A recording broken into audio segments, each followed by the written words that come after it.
Fala, meus amigos, vocês estão bem? Vocês do concurso da Polícia Civil, escrivão e investigador? Deixa eu falar uma coisa para vocês. Assim como eu fiz na parte de improbidade administrativa, eu vou colocar aqui para vocês, com a playlist da Polícia Civil, uma aula que eu dei sobre a Lei 9.099 de 95. A aula está completa, ela fala praticamente de todos os artigos da Lei 9.099 da parte criminal. Acho muito relevante, muito importante que você olhe para este vídeo e perceba. É claro, a aula foi dada para o concurso de escrevente, mas o conteúdo que está ali certamente vai ajudar você a responder questões para a sua prova, caso caia alguma coisa da Lei 9.099 de 95, que é a Lei dos Juizados Especiais Criminais. E aí, o que eu quero que você faça é, assista com atenção, tá bom? Eu já estou indo embora, agradeço muito a você que está aqui. Se você quiser entrar no Base Jurídica para fazer questões, para ter acesso aos materiais que eu uso em aula, inclusive, você... clique também aqui embaixo, tem aí um link para você fazer parte do Base Jurídica. Tem um plano mensal, tem um plano anual. A vantagem do plano anual é que você também ganha a super revisão antes da prova, tá bom? Um grande abraço, eu volto em tantos outros vídeos. Sim, porque eu adoro estar aqui e continue por aqui, tá bom? Tchau. Tá aí o que você queria. Processo Penal, aula 24, última aula de processo penal. Vimos todo o edital, meu amigo, todo o edital, ponto a ponto da parte de processo penal. Vamos começar então a Lei 9.099 de 95, mas para que eu entre na Lei 9.099 de 95, eu preciso fazer com você uma recordação. Você se lembra desse quadrinho aqui, que a gente fez já num outro momento, né? A gente viu que o procedimento comum ordinário eram de processos que tinham penas iguais ou superiores a 4 anos. Procedimento sumário ou processo sumário, penas de até 4 anos. E o sumaríssimo, infrações de menor potencial ofensivo, penas até 2 anos. Aqui está a Lei número 9.099 de 95. Tá? Isso que eu quero que você já tenha em mente. Então, esse é um ponto importante para que você tenha em mente. Então, processo ou procedimento comum ordinário, penas iguais ou superiores a 4 anos, o sumário até 4 anos e o sumaríssimo até 2 anos. Portanto, aí você tira aquela conclusão. Entre 2 até uma pena menor do que 4 anos, então maior do que 2 anos e menor do que 4 anos, é claro que isso será julgado pelo procedimento ou processo sumário. Mas uma questão importante aqui é, nós vamos ver agora o rito ou processo sumaríssimo. E isso é o que está tratado na Lei 9.099 de 95. Tá? Então nós vamos ver aqui com calma, sem correr, porque tem alguns pontinhos aqui bem relevantes para o concurso. E sempre que houver alguma coisa que dialoga, que traz alguma informação que é muito similar à das outras partes que a gente viu, eu vou parar e vou mostrar para você, tá bom? Então olha só. A Lei 9.099, só para que você entenda, ela trata dos juizados especiais cíveis e criminais. Professor, por que você está começando no artigo 60? Porque a parte anterior, até o artigo 59, trata do juizado especial civil, ou juizado especial cível, que nós vamos ver no momento oportuno na aula de processo civil. Tá? Então a gente vai tratar aqui a partir do artigo 60. Tá? Então diz assim, ó, o juizado especial criminal provido por juízes togados, você já sabe o que é togados, né? Concursado, o juiz que usa toga, concursado. Ou togados e leigos, então é possível juízes leigos. Quem que é o juiz leigo? Juiz leigo é um juiz que não passou no concurso. Tá? Como que faz para nomear tal? A gente até pode fazer uma menção sobre isso, né? Como que faz para nomear o juiz? O juiz togado é o cara que passou no concurso para juiz. E o juiz leigo? Tem um jeito de você entrar para ser juiz leigo, tá? Mas olha só, o juizado especial criminal, então, é claro, né? Juizado especial criminal a gente pode até chamar de GCRIM, tá? Mesma coisa, juizado especial criminal. O GCRIM, provido por juízes togados ou togados e leigos, que é um juiz que não passou no concurso, juiz leigo, tem competência para a conciliação, julgamento e a execução das infrações penais de menor potencial ofensivo, respeitadas as regras de conexão e continência. Bom, então, antes de tudo, né, então o Juizado Especial Criminal, o GCRIM, tem competência para fazer a conciliação, porque você vai ver que uma das possibilidades dentro do Juizado Especial Criminal é você fazer um acordo. Então, O acordo é feito dentro do juizado especial criminal. Também ele vai fazer o julgamento, então ele vai dizer se a pessoa é culpada ou inocente, beleza? E também a execução. Execução aqui, entenda como dar cumprimento às penas, tá?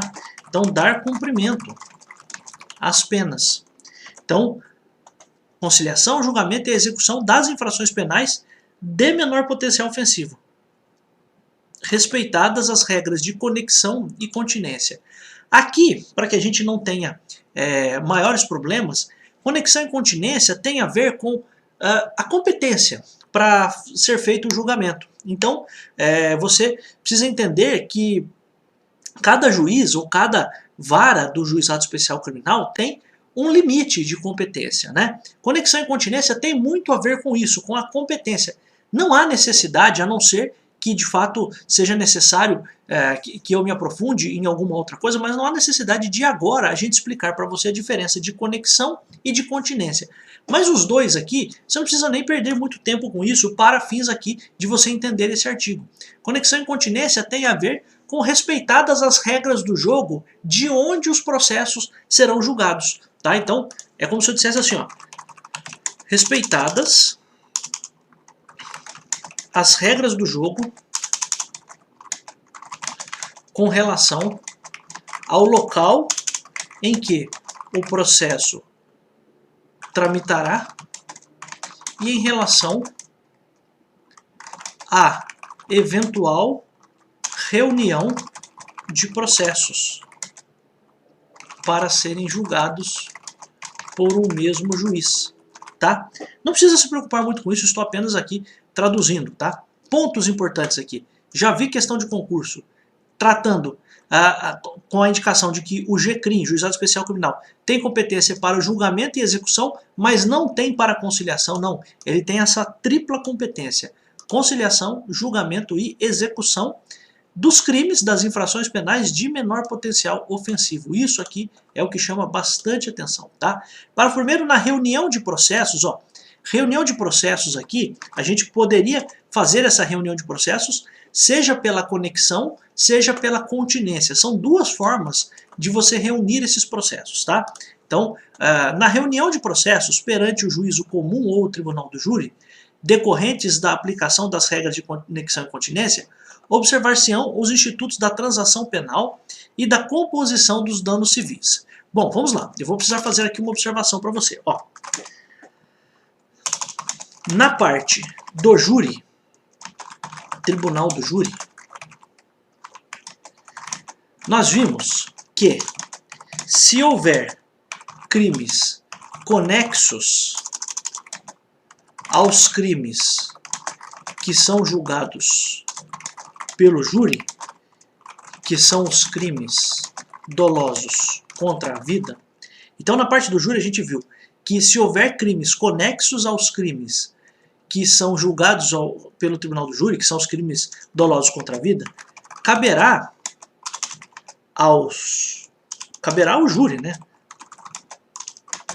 realizar também o julgamento com relação a esses crimes conexos. A gente até falou na aula do júri, por exemplo, com relação a alguém que mata uma pessoa e depois faz a ocultação do cadáver. O crime sozinho de ocultação do cadáver, ele não seria julgado pelo júri popular, porque ele não é um crime doloso contra a vida. Porque se você está ocultando o cadáver, já não existe mais vida, já é um cadáver, né? Então você não está cometendo um crime contra a vida. Mas, e você se lembra, né? Os crimes que são julgados pelo júri popular são crimes dolosos contra a vida: homicídio, infanticídio, instigação ou auxílio ao suicídio, o aborto. Então veja, por vezes podem existir crimes que estão no mesmo contexto, né? Então a pessoa cometeu tanto o homicídio como a ocultação do cadáver. Ou ainda, ela pode ter cometido tanto o homicídio quanto uma lesão corporal simples numa outra pessoa, por exemplo. Então, o que o parágrafo único quer dizer é o seguinte, ó, na reunião de processos perante o juízo comum ou o tribunal do júri, decorrentes da aplicação das regras de conexão ou continência, que são formas de você tirar o processo do GCRIM e mandar para o juízo comum ou para o tribunal do júri, Observar-se-ão os institutos da transação penal e da composição dos danos civis. Esses conceitos a gente ainda vai ver mais adiante neste vídeo, mas que tem relação com a ideia de um acordo, tá? De uma conciliação, de um acordo. Claro, cada um de um jeito a gente vai fazer essa diferenciação. Mas qual é a ideia que eu quero que você tenha? O ponto principal é o seguinte. Quando estivermos, vamos pegar aqui, ó. Vamos pegar aqui, ó, caso 1. Processo que está julgando no júri um homicídio e uma contravenção penal, que são conexas. Ou seja, foram praticadas no mesmo contexto. Neste caso, o júri popular julga tanto o homicídio como a contravenção penal. E para a contravenção penal,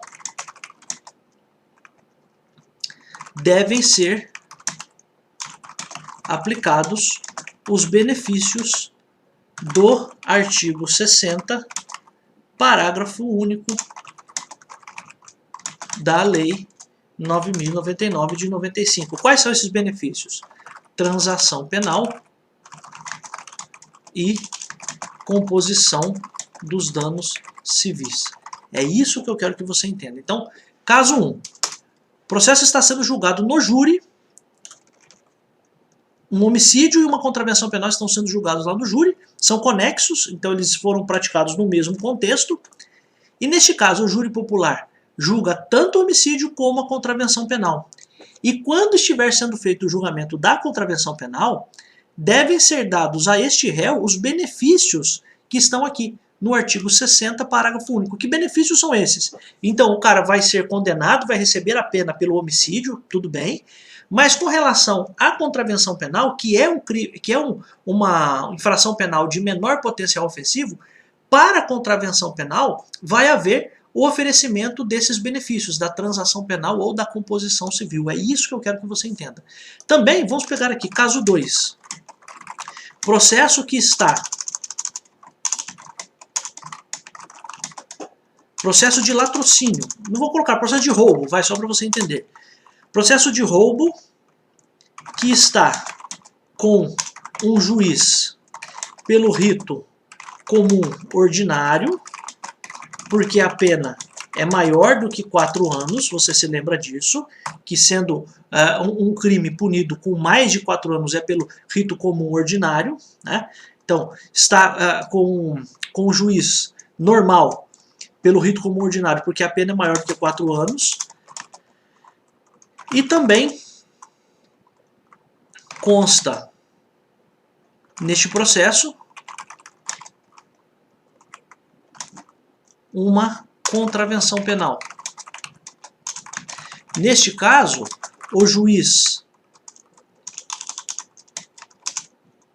ou juízo comum julga tanto o roubo como a contravenção penal. E para o caso da contravenção penal, devem ser oferecidos os benefícios da Lei 9.099 de 95. Que benefícios são esses? O que a gente acabou de ver aqui, transação penal e composição dos danos civis. É isso que o parágrafo quer dizer, ó. Então, na reunião de processos perante o juízo comum ou tribunal do júri, decorrentes da aplicação das regras de conexão e continência, observar-se-ão os institutos da transação penal e da composição dos danos civis. Isso significa que mesmo que o processo, e essa é uma afirmação importante, hein? Mesmo que o processo não esteja sendo julgado pelo juizado especial criminal, os benefícios da Lei 9.099 de 95, que são transação penal e composição dos danos civis, podem ser oferecidos e devem, na verdade, ser oferecidos ao réu. Olha que afirmação importante para você, que é uma afirmação que não é exatamente a mais fácil do mundo, mas para que você entenda, ó, é possível a aplicação dos benefícios da Lei número 9.099 de 95, quais sejam composição dos danos civis e transação penal para crimes que estão sendo julgados fora do juizado especial criminal. E é uma afirmação verdadeira, porque é exatamente o que o parágrafo único aqui está dizendo. Ó. Na reunião de processos perante o juízo comum ou o tribunal do júri, ou seja, não estamos falando do GCRIM, do Juizado Especial Criminal, decorrentes da aplicação das regras de conexão e continência, ou seja, porque, veja só, quando você está falando de um júri, você está falando de um homicídio, por exemplo. O homicídio é um crime grave. Então, como que você sabe que você vai julgar? Onde você vai julgar um crime? Você pega, por exemplo, uma das possibilidades é você olhar para qual é o crime que tem a maior pena. Então, por exemplo, o júri, ele tem uma competência dada, inclusive pela Constituição Federal. Então, o júri vai atrair o julgamento de outros crimes que são conexos a ele. Então, qual a ideia? O juiz do júri, os jurados e o juiz do júri vão olhar tanto o homicídio, como também vão olhar para esse crime de menor potencial ofensivo, para esse crime de menor potencial ofensivo, ou para essa infração penal de menor potencial ofensivo, porque pode ser uma contravenção penal, não necessariamente um crime. Mas o que vai acontecer? Vai ser aplicado fora do juizado especial criminal os benefícios que estão na Lei 9.099. Então isso parece esquisito, é por isso que eu estou insistindo com você, porque essa pode ser uma pergunta do seu concurso. Porque isso é muito estranho, porque se você não está, se você não é do direito, se você não tem o conhecimento da parte do direito, pode soar como muito estranho, porque você pensa o seguinte, bom, a Lei 9.099 só vai aplicar dentro do Juizado Especial Criminal, e essa não é uma verdade. A Lei 9.099 pode ser aplicada fora do Juizado Especial Criminal, quando nós estivermos falando de crimes que tiveram seu julgamento feito fora do Juizado Especial Criminal por dois motivos, conexão e continência, que são formas de você tirar do Juizado Especial Criminal aquele julgamento e mandar para um outro local. É uma questão que se eu estivesse estudando para concurso, eu teria muita atenção com isso. É por isso que eu recomendo que você tenha muita atenção. Então olha a afirmação aqui que pode ser perguntada para você no concurso. É possível a aplicação dos benefícios da Lei 9.099 para crimes que estão sendo julgados fora do Juizado Especial Criminal. Aí você fala, pô, mas a Lei 9.099 não é a lei do GCRIM, do Juizado Especial Criminal? Como é que pode aplicar alguma coisa do Juizado Especial Criminal fora? Porque a própria lei permite. Essa é a ideia, tá? Então é isso que eu quero que você entenda, tá? Então esse é o primeiro ponto. Artigo 61. Consideram-se, agora a definição, né? Consideram-se infrações penais de menor potencial ofensivo, para os efeitos desta lei, as contravenções penais e os crimes a que a lei comine pena máxima não superior a 2 anos, cumulada ou não com multa. Tá? Então, ó, menor potencial ofensivo, quais são? Todas as contravenções penais e também crimes até 2 anos. Crimes com pena prevista de até 2 anos. Tá? Esse é o ponto. Então, quais são as infrações penais de menor potencial ofensivo? Todas as contravenções penais e os crimes com pena prevista de até 2 anos. Tá? Então essa é a questão. 62.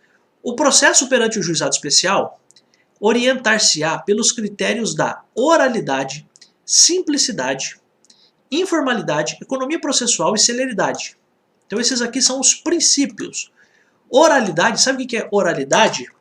Produção de prova oral. As pessoas vão falar. Estamos falando de provas testemunhais, debates orais, defesa oral.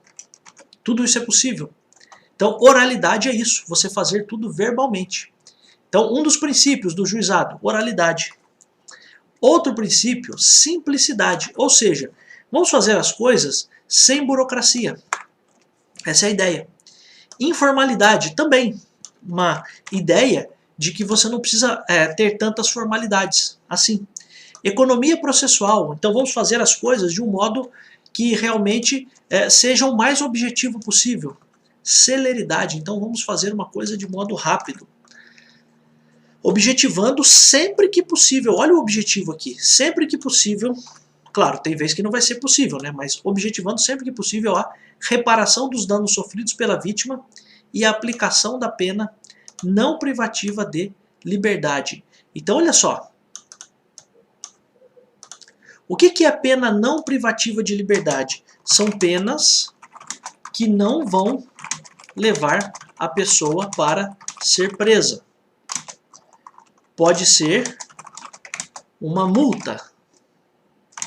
Pode ser uma prestação de serviços à comunidade, por exemplo, tá? Então essa é a ideia. Então, olha só, objetivos do GCRIM. Sempre que possível, reparação dos danos sofridos pela vítima e também aplicação de pena não privativa de liberdade. Tá? Opa, liberdade. Essa é a ideia. Agora a gente vê aqui no artigo 63 e seguintes a competência, ó, competência e dos atos processuais. Ó. A competência do juizado será determinada pelo lugar em que foi praticada a infração criminal. Aqui a gente vai dizer o seguinte: o local em que aconteceu a infração penal será o competente, será o que terá o juiz competente para julgar a causa. Tá? Então é o lugar em que foi praticada a infração. Coisinha boba. Imagino que a VUNESP não dê esse passo. Tá? Mas, veja, lugar em que foi praticada a infração, você até poderia chamar isso aqui de uma competência, ó, competência ratione loci. Jesus Cristo. Guarda isso, tá? O que é competência ratione loci? É o local em que foi praticada a infração penal. Então veja só, uma infração penal de menor potencial ofensivo praticada em Pindamonhangaba. Qual vai ser o local competente para julgar aquilo? O GCRIM, Juizado Especial Criminal de Pindamonhangaba. Tão simples quanto isso, tá? 64. Os atos processuais serão públicos, ok. E poderão realizar-se em horário noturno. Olha que coisa diferente, né? Então os atos processuais podem se realizar em horário noturno e em qualquer dia da semana, conforme dispuserem as leis de organização judiciária.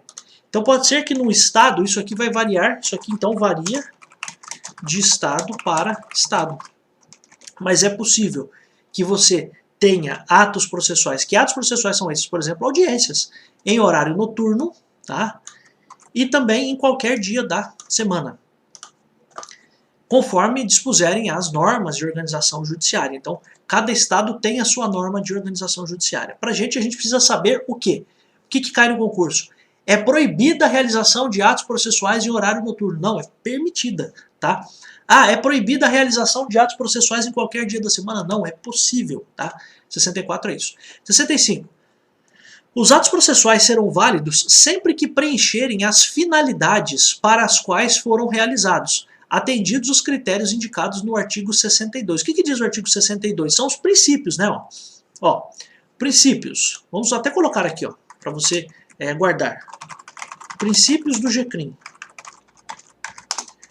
Oralidade, simplicidade, informalidade, economia processual,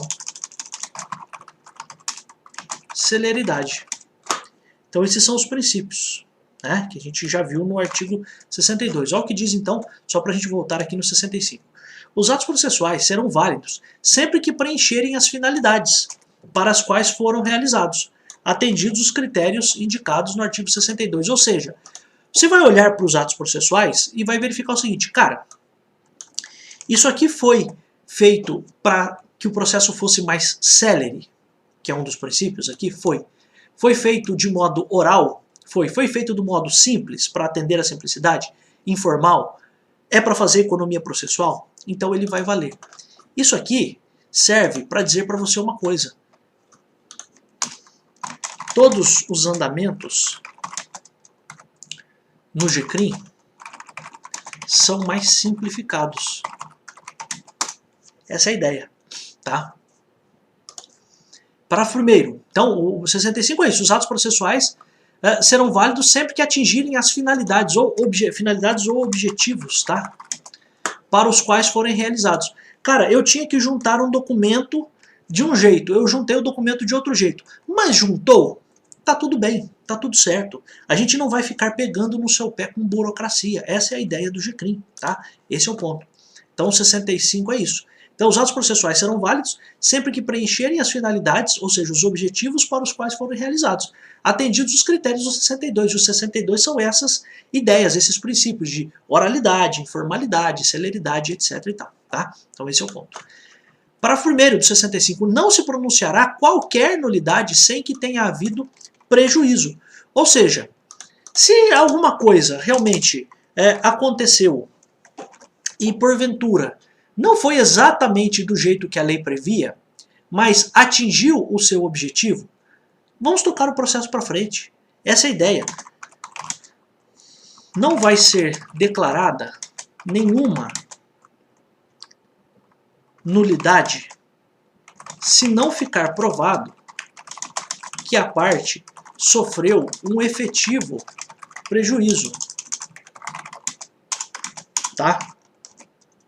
Então pensa o seguinte, vamos dar uma ideia aqui, bem interessante. Imagine que você tem lá a ordem de ouvir as testemunhas. Primeiro testemunhas da acusação, depois testemunhas da defesa.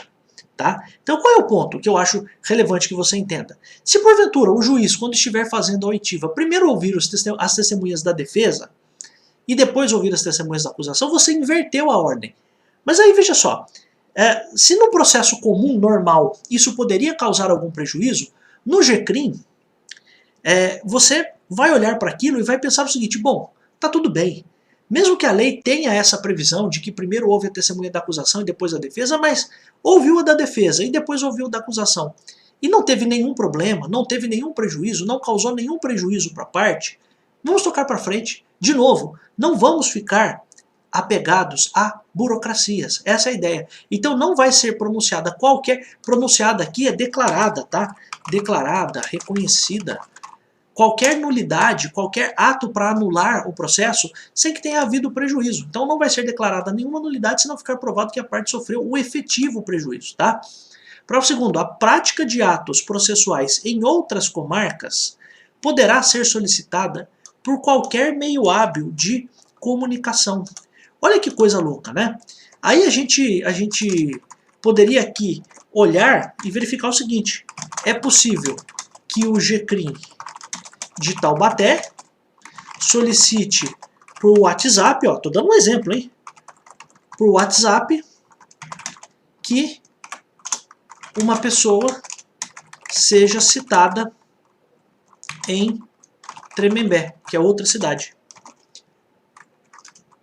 Você está entendendo? Então, a prática de atos processuais em outras comarcas poderá ser solicitada por qualquer meio hábil. Tá? Então, não necessariamente por carta precatória. Isso é que eu quero que você entenda. Você vai fazer os pedidos ou a prática de outros atos em outras comarcas de um modo mais simples também.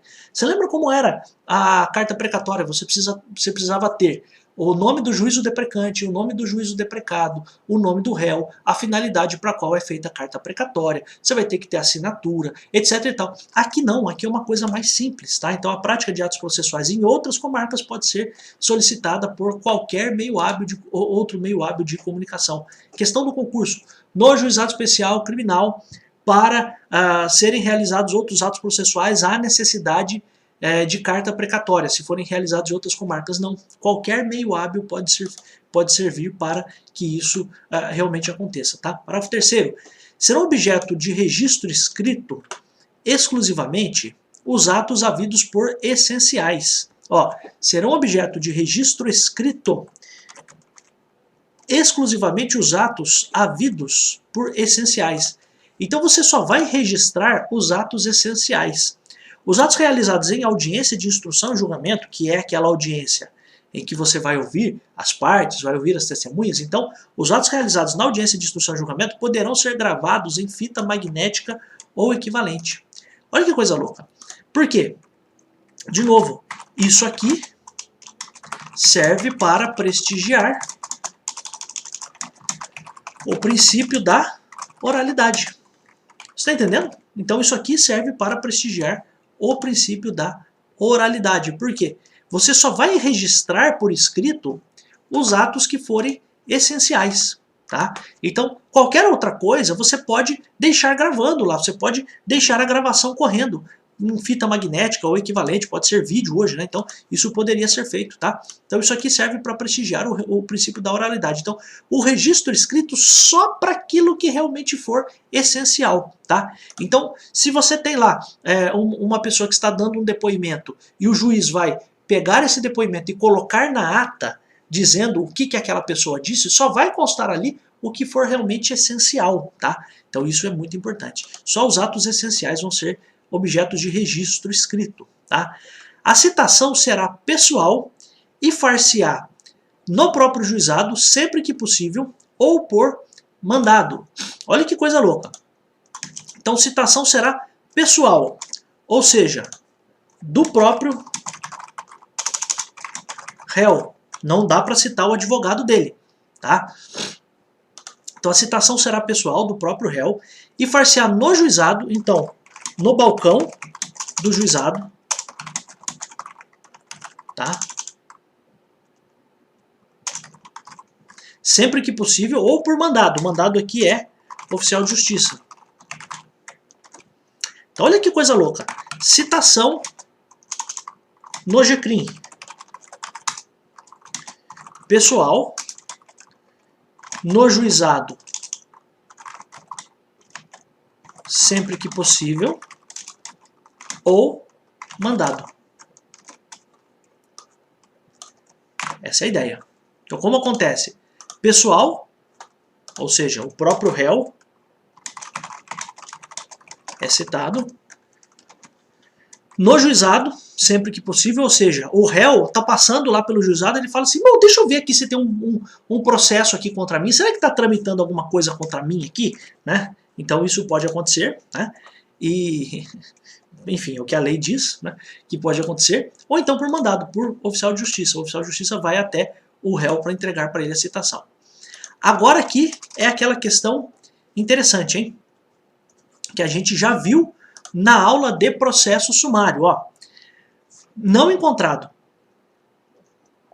o acusado para ser citado, o juiz, então ele não foi encontrado para ser citado, o juiz encaminhará as peças existentes ao juízo comum para a adoção do procedimento previsto em lei. Isso a gente falou na parte do processo sumário. Ó, vou até colocar aqui, ó. Sumário. Vamos localizar aqui. Vamos localizar aqui, ó.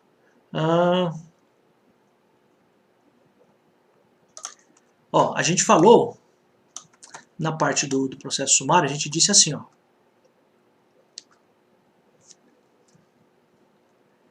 (538) do Código de Processo Penal, ó, nas infrações de menor potencial ofensivo que seriam julgadas no GCRIM, portanto pela Lei 9.099, quando o Juizado Especial Criminal encaminhar ao juízo comum as peças existentes, o processo, para a adoção de outro procedimento, observar-se-á o procedimento sumário. Então eu fiz até, na aula do procedimento sumário, essa seguinte indicação, ó. As infrações penais de menor potencial ofensivo são aquelas que são julgadas pela Lei 9.099, que é o que a gente está vendo agora. São julgados, portanto, pelo rito sumaríssimo, que é o GCRIM. Tá? A Lei 9.099, que julga os crimes de menor potencial ofensivo e, portanto, pertence ao rito sumaríssimo, tem uma indicação de que, em alguns casos, o processo sairá do juizado especial criminal e será enviado para ser julgado pelo procedimento sumário. Isso acontece, por exemplo, quando o réu não é encontrado. E aí eu até citei na aula do processo sumário essa indicação. Ó. Artigo 66. Não encontrado o acusado para ser citado, o juiz encaminhará as peças existentes ao juízo comum para adoção do procedimento previsto em lei. Então, no caso, o procedimento a ser adotado será o procedimento sumário e o processo deixará de seguir pela Lei 9.099 e passará a ser regido pelo Código de Processo Penal. Tá? Então, no caso de o processo ser remetido do juizado especial criminal para o juízo comum, o procedimento a ser adotado será procedimento sumário. Então agora a gente está vendo exatamente isso, a gente está na Lei 9.099, a gente está vendo exatamente esse ponto, ó. A gente está vendo exatamente isso aqui. A gente está vendo aqui, ó, não encontrado o acusado para ser citado, o juiz encaminhará as peças existentes ao juízo comum para a adoção do procedimento previsto em lei. E neste caso, o procedimento previsto em lei será o do rito sumário. Só se lembre disso, tá? Artigo 67. A intimação, ó, veja só, a gente viu aqui a citação, né? Ó, a citação é feita dessa forma aqui, citação no GCRIM é pessoal, no juizado, sempre que possível por mandado. Então a citação é dessa forma. Já a intimação far-se-á por correspondência, com aviso de recebimento pessoal, ou tratando-se de pessoa jurídica ou firma individual, mediante entrega ao encarregado da recepção, olha que louco, né? Ao encarregado da recepção, que será obrigatoriamente identificado, ou sendo necessário, por oficial de justiça, independentemente de mandado ou carta precatória, ou ainda por meio idôneo por qualquer meio idôneo de comunicação. Então, olha só, intimação no GCRIM. Como que ela acontece? Aviso de recebimento pessoal, pessoal. Se for pessoa jurídica, entrega na recepção, com a ideia de que vai ser identificado quem recebeu na recepção, e além disso, sendo necessário, por oficial de justiça, independentemente de mandado ou precatória. Olha que coisa louca. Ou ainda por qualquer meio idôneo. Tá? Então veja que coisa louca. Então são várias as formas aqui de intimação no juizado especial criminal. Pode ser por AR pessoal, se for uma pessoa jurídica que vai ser intimada, pode ser feita com entrega na recepção, com identificação do recebedor.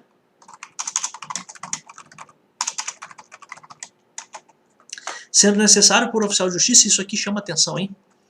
Independentemente de mandado ou carta precatória. Então o oficial de justiça vai atrás da pessoa simplesmente com a própria decisão judicial. Ó, vim entregar para você aqui essa decisão judicial. Ele já vai entregar diretamente a decisão. Tá? E também pode ser feita por qualquer outro meio idôneo, WhatsApp, e-mail, seja lá o que for. Tá? Então essa é a indicação do artigo 67. Parágrafo único. Dos atos praticados em audiência, considerar-se-ão desde logo cientes as partes, os interessados e os defensores. Então, atos praticados em audiência, as pessoas já são consideradas intimadas ali. Então, considerar-se-ão desde logo cientes, e cientes aqui entenda como intimado, tá? Intimadas as partes, os interessados e os defensores, tá? Essa é a ideia.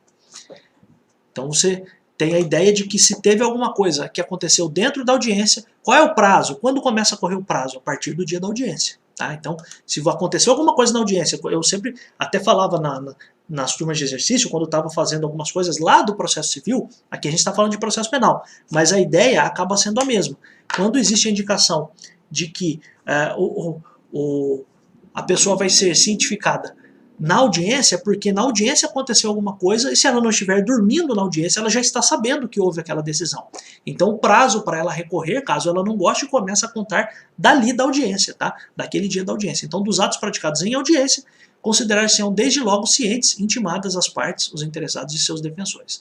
68 do ato da intimação do autor do fato e do mandado de citação do acusado constará a necessidade de seu comparecimento acompanhado de advogado. Então, comparecimento acompanhado de advogado, com a advertência de que na sua falta, na falta de advogado, será designado defensor público. Então, aqui na sua falta é na falta de advogado.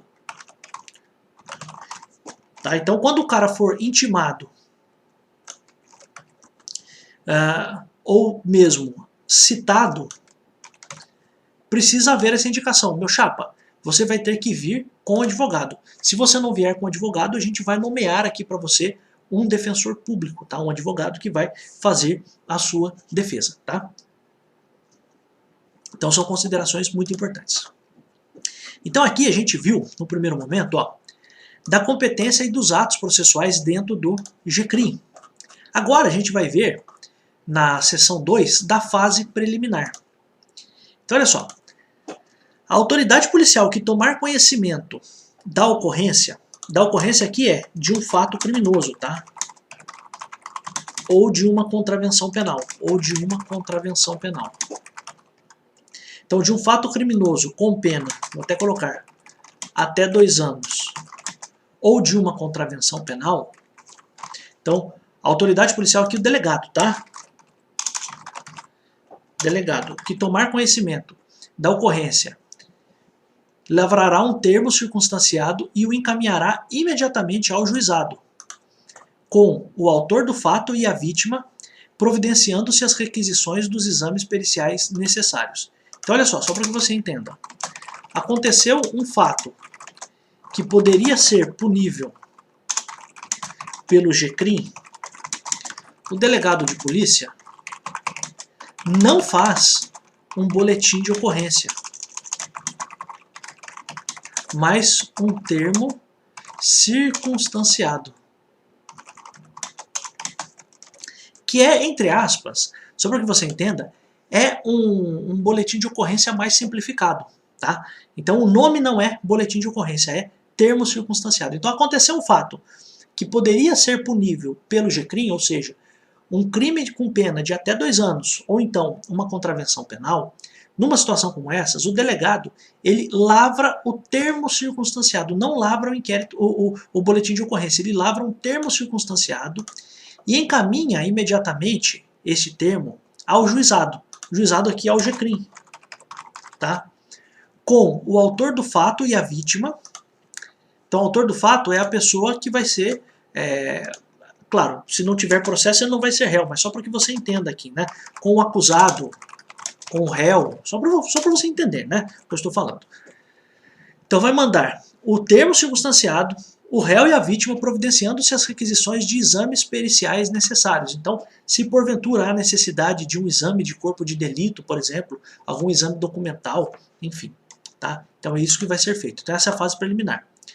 Ao autor do fato que, após a lavratura do termo, for imediatamente encaminhado ao juizado ou assumir o compromisso de a ele comparecer, não se imporá prisão em flagrante, nem se exigirá fiança. Em caso de violência doméstica, o juiz poderá determinar como medida de cautela seu afastamento do lar, domicílio ou local de convivência com a vítima. Então vamos lá, por partes aqui, né? Então se o autor do fato, autor do fato entenda, o cara que está sendo acusado do crime ali ou da contravenção. Então, se o autor do fato se comprometer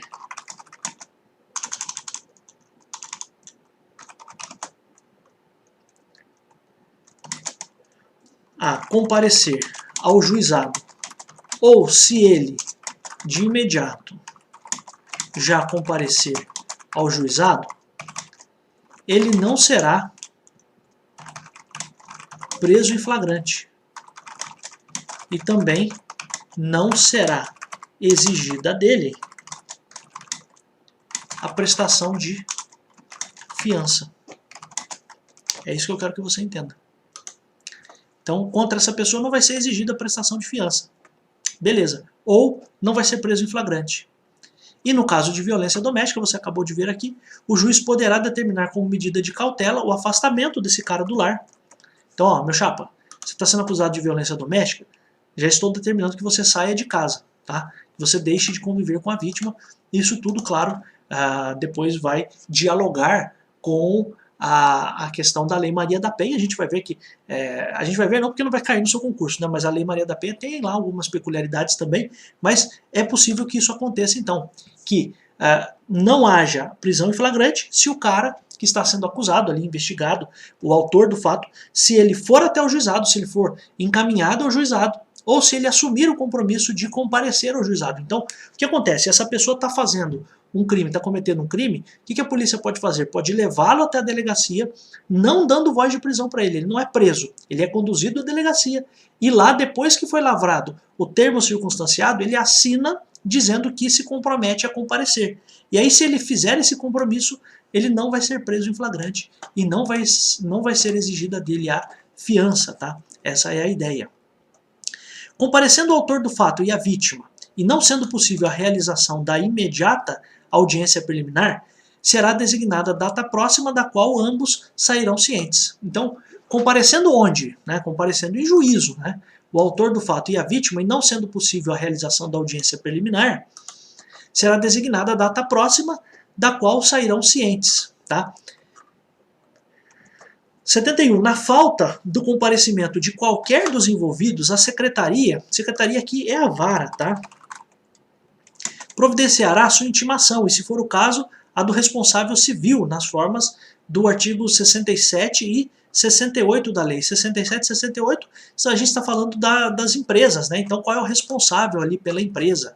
Então, aqui, na falta do comparecimento, então se ninguém comparecer, se uma das partes não comparecer, a vara vai providenciar a sua intimação, tá? Então vai providenciar a intimação e, se for o caso, claro, do responsável, do acusado ou da vítima, e do responsável civil, no caso, o responsável pela empresa, tá? Então, se não compareceu, ele é intimado.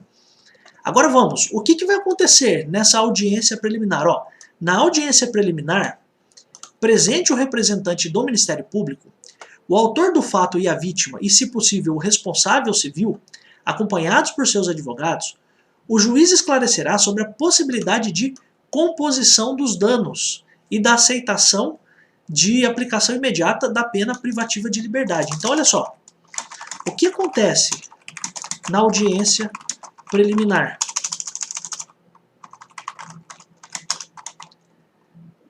Possibilidade de composição civil dos danos. Que composição civil dos danos? Pagamento de uma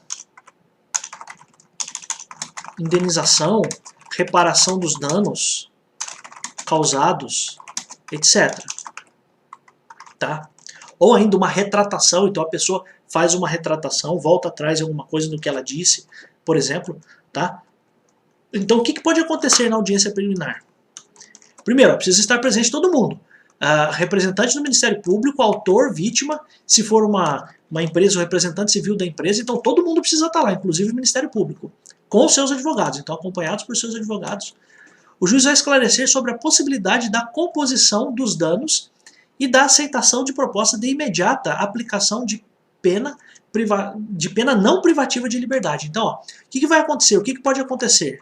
Primeiro, possibilidade de composição civil, e 2, possibilidade de aplicação imediata de uma pena não privativa de liberdade, ou seja, uma pena que não levará a pessoa à prisão. Exemplo, prestação de serviços à comunidade. Estou dando a título de exemplo, tá? Então, nessa audiência preliminar, isso é oferecido. Ó, escuta aqui, estamos todo mundo aqui, Ministério Público, autor, vítima, padre, papagaio, todo mundo. Vamos fazer o seguinte, vamos matar esse processo já? Então, ó, vamos fazer assim, ó, você que está sendo acusado, você não quer pagar para a vítima aqui uma indenização, você não quer reparar o dano que você causou, e além disso, fazer uma prestação de serviços à comunidade, e aí a gente mata esse processo? Você tem interesse em fazer isso? Então, é isso que está dizendo o artigo 72 da audiência preliminar.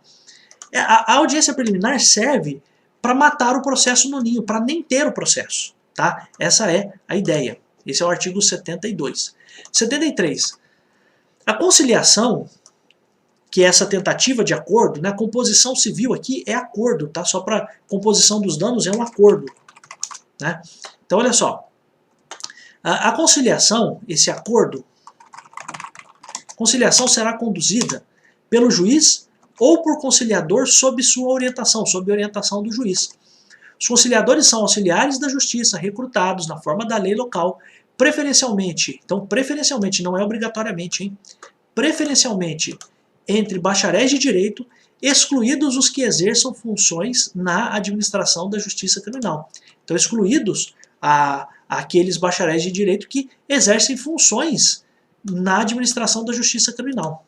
Então, essa é a ideia. Então, se você, por exemplo, é um escrevente que exerce, que atua, por exemplo, na vara criminal, possivelmente você vai estar excluído de ser um conciliador, mesmo que você seja, mesmo que você esteja ali, mesmo que seja um bacharel em direito, mas vamos tirar você. Então, conciliador, quem é? Bacharel em direito, preferencialmente, por favor, não é obrigatoriamente, preferencialmente entre bacharéis de direito, e estão excluídos quem exerce funções na administração da justiça criminal.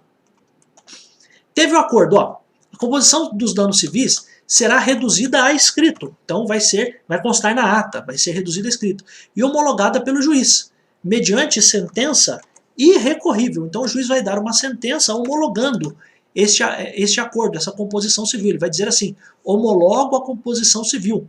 Tá? Então veja só, quando as partes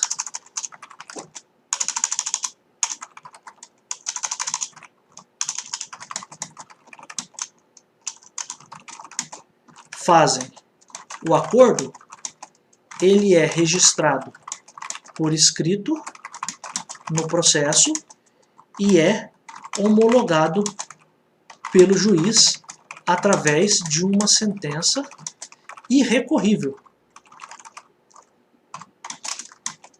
Além disso, essa sentença se transforma em um documento, em um título que pode ser executado no juízo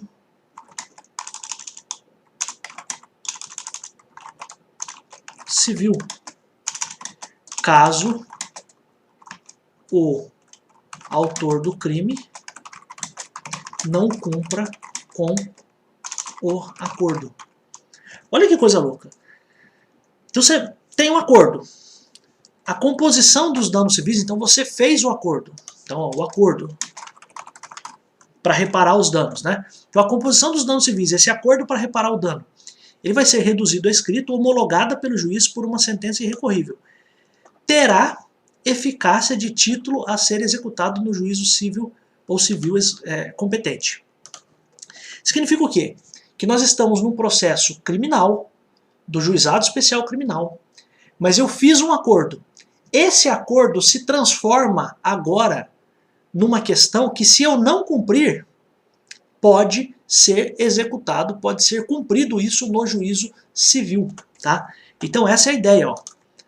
Além disso, a sentença se transforma em um documento, em um título, isso é o que a gente chama de título, né? Então esse documento se transforma num documento, num título, que pode ser executado, pode ser cobrado no juízo civil, caso o autor do crime não cumpra com o acordo de composição civil, que tem a ver com dinheiro, indenização, reparação dos danos, ou até poderia ser uma retratação, como eu disse a você, mas geralmente envolve dinheiro, tá? Essa é a ideia.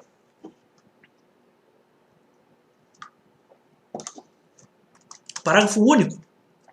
Tratando-se de ação penal de iniciativa privada ou de ação penal pública condicionada à representação, então nesses dois casos aqui a gente está falando de situações que dependem da vítima também participar, casos que dependem também de a vítima participar. O acordo homologado, que acordo? Esse acordo aqui, essa composição civil. O acordo homologado acarreta a renúncia ao direito de queixa ou representação. Se estivermos, só traduzindo para você, se estivermos falando de um caso em que cabe ação penal privada ou uma ação penal pública que depende da concordância da vítima, que a gente chama de ação penal pública condicionada à representação da vítima, quando o acordo for aceito, essa vítima não pode querer prosseguir com o processo. Isso é a renúncia ao direito de queixa ou representação. Tá? É isso que eu quero que você entenda. Então veja só, se a gente está falando de um processo que a iniciativa é só do Ministério Público, feito o acordo, está feito o acordo. Beleza, está tudo certo. Aí se não foi feito o pagamento, se não foi cumprido esse acordo de composição civil, o que vai acontecer? Esse acordo vira um título, na verdade, esse acordo já é um título que pode ser cobrado na Justiça Civil. Tá? Agora veja só, o parágrafo único faz uma observação que diz o seguinte, tratando-se de ação penal de iniciativa privada ou de ação penal pública condicionada à representação, ou seja, casos que dependem também de a vítima participar e concordar com o processo, o acordo homologado acarreta a renúncia ao direito de prosseguir com esse processo. Como que você prossegue com esse processo? Fazendo a queixa ou a representação. Então, o parágrafo único ele quer dizer o seguinte, ele quer reforçar a seguinte ideia. Fez o acordo, aceitou o acordo, morreu o processo.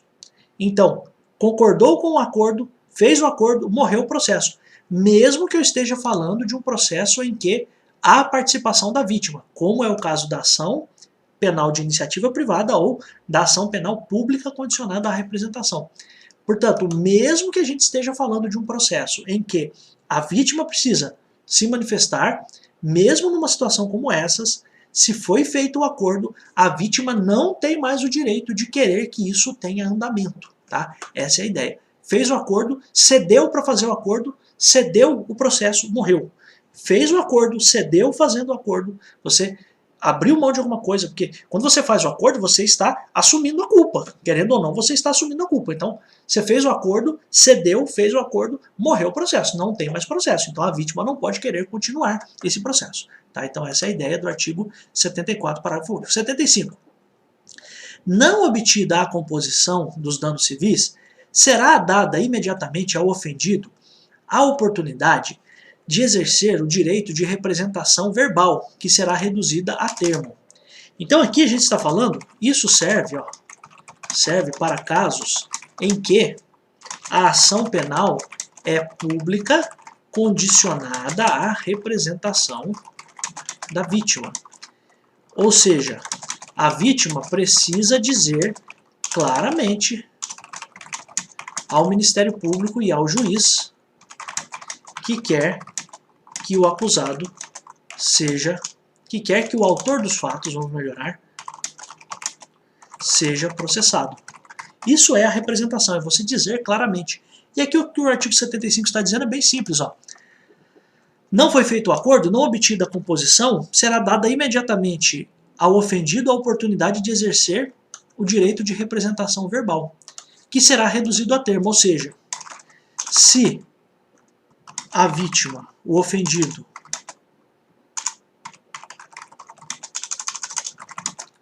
fizer a representação, isso será registrado no processo. Isso é ser reduzido a termo, tá? Então vai ser colocado isso no processo, artigo 75. 75, parágrafo 1º, o não oferecimento da representação na audiência preliminar, então não foi feita ali, não implica a decadência do direito, que poderá ser exercido no prazo previsto em lei. Então o prazo é de 6 meses, tá? Então veja só, aqui o que a gente está fazendo no artigo 75 é usar a economia processual. Chamamos todo mundo, vamos fazer um acordo? Vamos, fechamos o acordo, beleza, matamos o processo. Vamos fazer o acordo? Não fizemos o acordo. Opa, não fizemos o acordo? O juiz e o Ministério Público vão olhar para aquilo e vão falar o seguinte, olha, este aqui é um caso em que, se for o caso, né, se for realmente um processo relacionado a isso, mas olha, isso aqui é um caso que depende de representação da vítima. O que é representação da vítima? É a vítima autorizar que o processo seja iniciado, que o processo realmente seja deflagrado, seja realmente concretizado.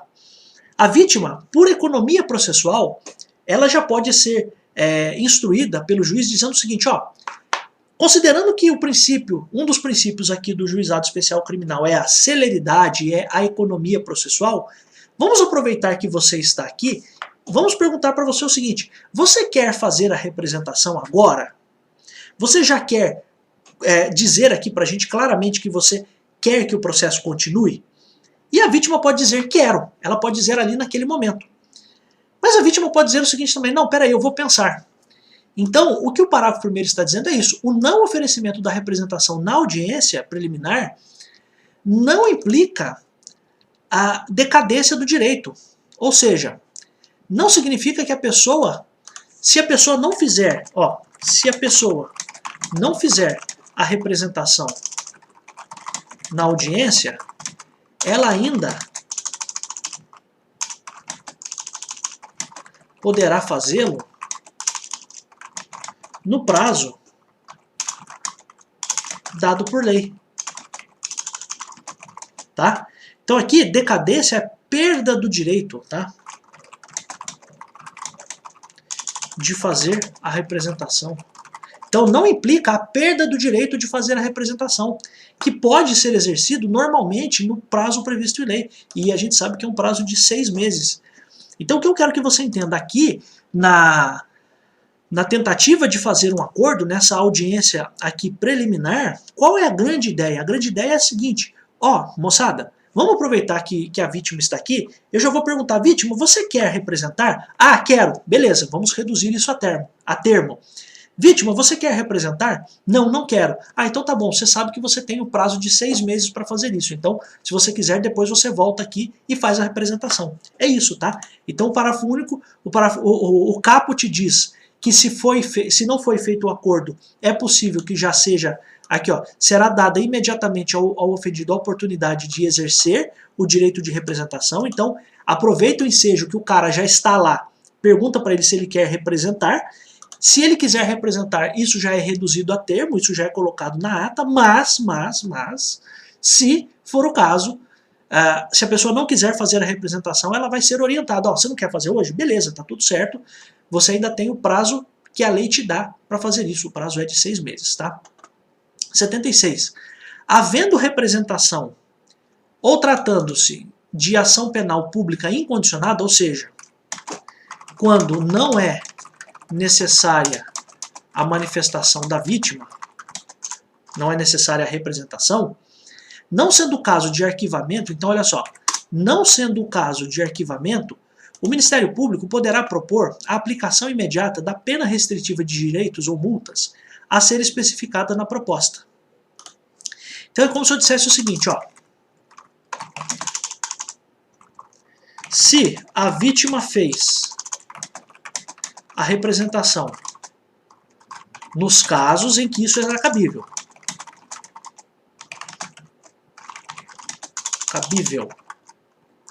Ou se era o caso de um crime para o qual não há necessidade de representação,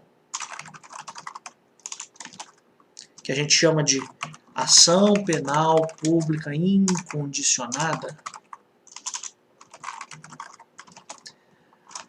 o MP, entendendo que não é o caso de arquivar o processo, pode propor aplicação imediata da pena restritiva de direitos ou multas. Veja só uma coisa, ó. Na audiência preliminar, é isso que eu quero que você entenda, ó. Observação. Na audiência preliminar, a ideia é tão somente tentar reparar o dano e ó, vamos até voltar aqui. Ó. Na audiência preliminar, o representante do Ministério, presente o representante do Ministério Público, tal, pode ser feito o quê? A composição civil dos danos e a aceitação de uma proposta para aplicação imediata da pena não privativa de liberdade. Então, ó, vamos voltar aqui. Então, na audiência preliminar, a ideia é tão somente tentar reparar o dano, que é o que a gente chama de composição civil, e também aplicar uma pena não privativa de liberdade.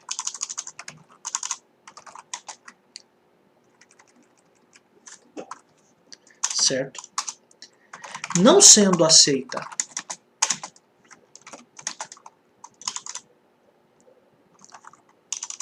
a proposta da audiência preliminar,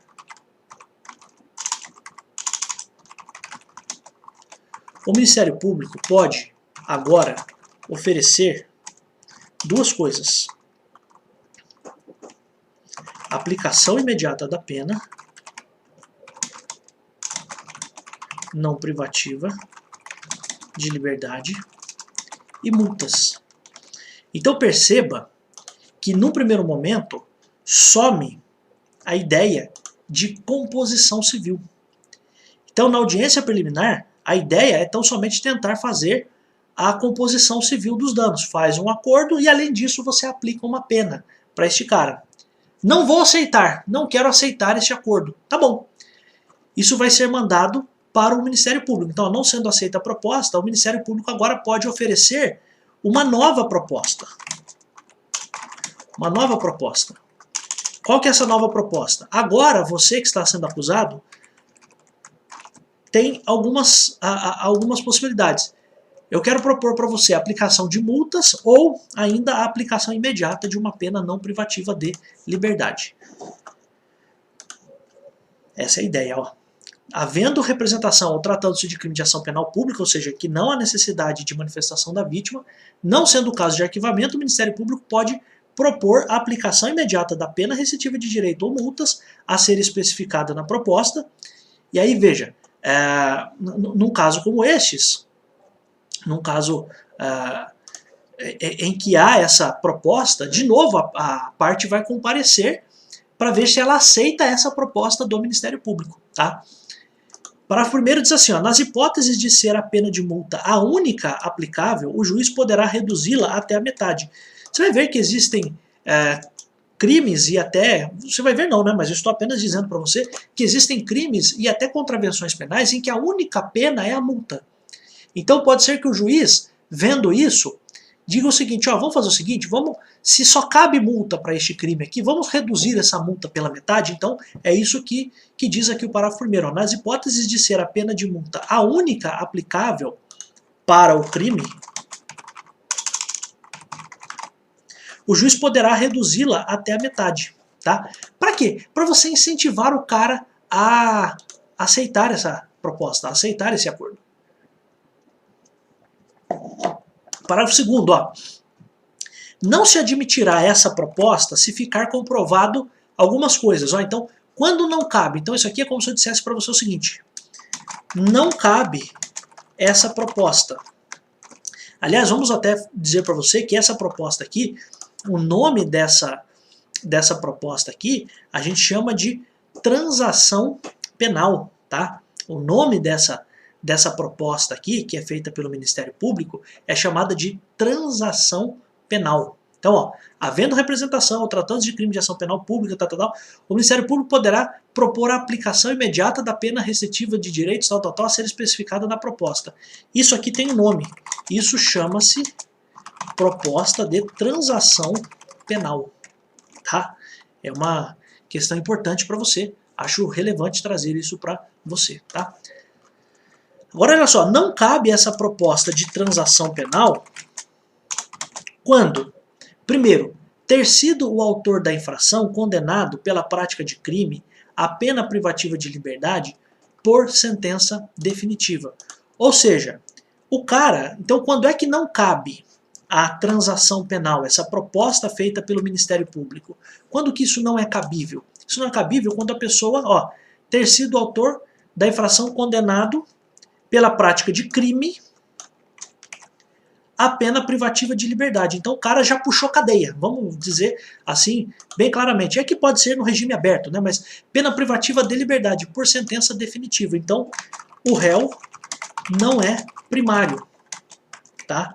Então não cabe a transação penal se o réu não é primário. Segunda possibilidade, ter sido o agente, aqui o agente é o criminoso, tá? Beneficiado anteriormente no prazo de 5 anos pela aplicação de pena restritiva ou multa nos termos desse artigo. Ou seja, a pessoa já foi beneficiada antes pelo artigo 76. Ou seja, a pessoa já fez antes, nos últimos 5 anos, outra transação penal. Veja, o cara é freguês lá do fórum, o cara tá sempre lá fazendo transação penal. Não pode, cara, não pode. Então se a pessoa já foi beneficiada antes, nos últimos 5 anos, também não cabe. Então quanto que não cabe a transação penal? Primeiro, o cara não é primário, ele tem uma condenação definitiva. Ó. O cara já foi condenado pela prática de um crime a pena privativa de liberdade por sentença definitiva, ou seja, sentença transitada em julgado. Só toma cuidado, porque aqui está escrito crime, não está escrito contravenção. Não é questão da VUNESP, mas eu já vi uma vez uma questão de concurso dizendo: não se admite a proposta de transação penal se o autor foi condenado pela prática de contravenção. Não. Só presta atenção, a lei diz que não cabe se o cara foi condenado por crime, com sentença definitiva, sentença transitada em julgado. Sentença transitada em julgado, tá? Então não é possível, neste caso. O réu não é primário, ele já tem uma condenação. Segunda situação, que não cabe, quando ele já foi beneficiado nos 5 anos passados, com o mesmo benefício de aplicação imediata da pena ou multa, do artigo 76. Então, o cara já fez uma transação penal antes, não dá para fazer outra agora. E a terceira, se não indicarem os antecedentes, a conduta social e a personalidade do agente, bem como os motivos e as circunstâncias, ser necessária e suficiente a adoção da medida. É como se eu dissesse o seguinte, ó, a pessoa não merece. A pessoa não merece porque não demonstra que isso vai ser suficiente para que ele deixe de cometer crimes. Então, o inciso terceiro é não indicarem os antecedentes, a conduta social e a personalidade do agente, bem como os motivos e as circunstâncias, ser necessário e suficiente a adoção da medida. Ou seja, eu olho para esse cara e ele já não tem condenação, ele não tem nada, mas ele é um cara que a gente sabe que está sendo, que já foi há muito tempo atrás, sei lá, condenado por tráfico de drogas, foi condenado por roubo, foi condenado por um monte de coisa, o cara bate na mãe por causa da mistura, o cara não é um cara muito cabeça feita. Então não é aconselhável que esse cara receba a proposta de transação penal. Então veja só, são 3 requisitos. Primeiro, o cara não é primário, então ele já foi condenado antes. Então isso não permite a transação penal. Segunda possibilidade, o cara já foi beneficiado com a transação penal nos últimos 5 anos. E a terceira, tá com um jeitão de que a transação penal só não vai ser suficiente, porque esse cara vai dar trabalho. Se esse cara faz uma coisa errada e faz um acordo, esse cara vai ser estimulado a ficar na impunidade. Então vamos fazer o seguinte, não vamos fazer a transação penal para essa pessoa aqui, tá? Estou dando, claro, os exemplos que eu dei aqui são, por vezes até são grosseiros, mas só para você entender, tá? Aceita a proposta pelo autor da infração e seu defensor, seu advogado, será submetida à apreciação do juiz, tá? Acolhendo a proposta do Ministério Público aceita pelo autor da infração, o juiz aplicará a pena restritiva de direitos ou multa, que não importará em reincidência. Olha que coisa louca. Então o cara vai receber uma pena, porque é um acordo, né? Porque veja só, qual a ideia aqui?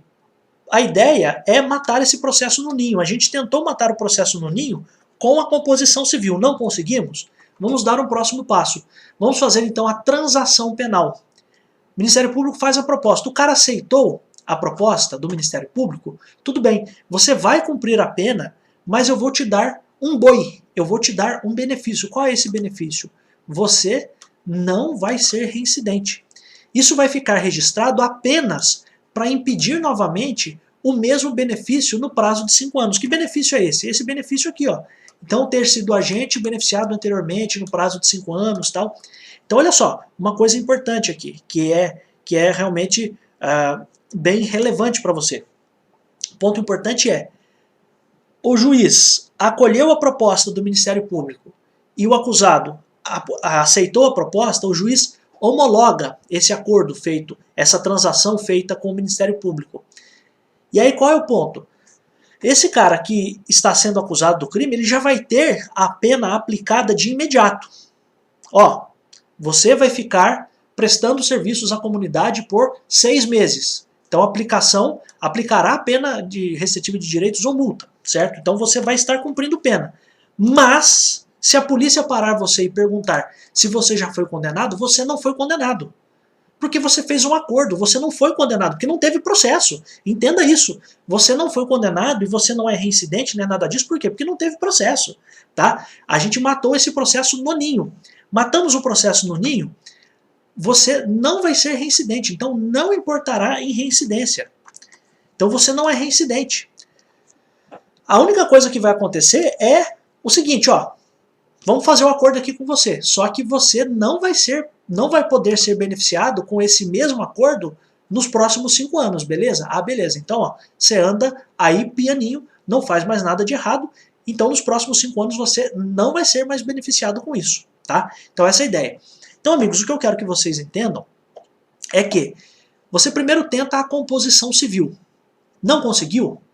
Não teve um acordo para que as partes realmente fizessem um acordo? Você dá o próximo passo. O Ministério Público oferece uma proposta de transação penal. Qual é a ideia da transação penal?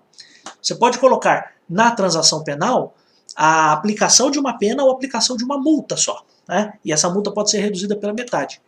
O cara aceitou a proposta feita pelo Ministério Público, o juiz vai pensar, eba, um processo a menos para mim, um processo a menos que eu vou ter que fazer audiência, ouvir testemunha, dar a sentença, eu já aplico a pena para o cara. Porque meio que o cara está assumindo, né? O cara está realmente dizendo que ele se compromete ali a cumprir aquela pena. Mas daí é o seguinte, tem o ônus e tem o bônus. Qual é o bônus para esse cara? Ele não é reincidente. Então se puxar a capivara do cara, desculpa a expressão, mas é isso, né? Se a polícia parar o cara, vai ver que o cara não tem nenhum crime anterior. Ele é primário, ele continua réu primário. Mas esse cara, ele vai ter que entender que ele não vai poder mais ser beneficiado com isso pelos próximos 5 anos. Essa é a ideia, tá? Parágrafo 5º da sentença prevista no parágrafo anterior, no parágrafo 4º, caberá apelação.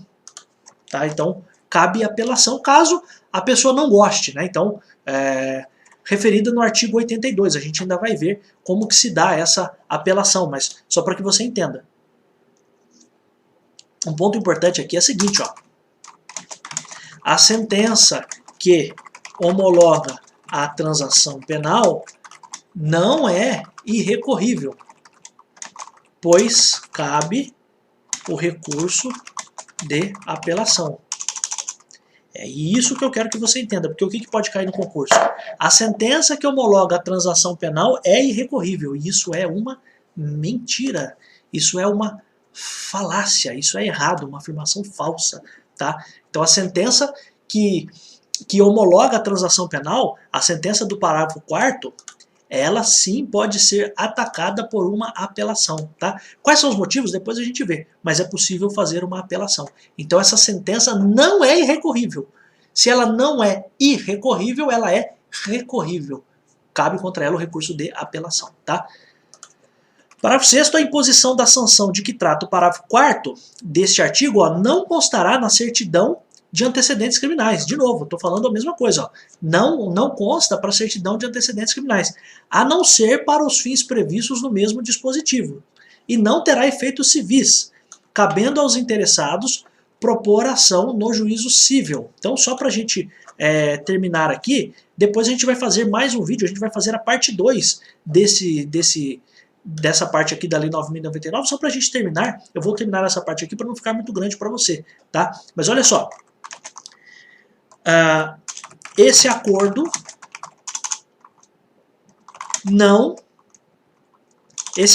com a aplicação da pena não vai constar na certidão de antecedentes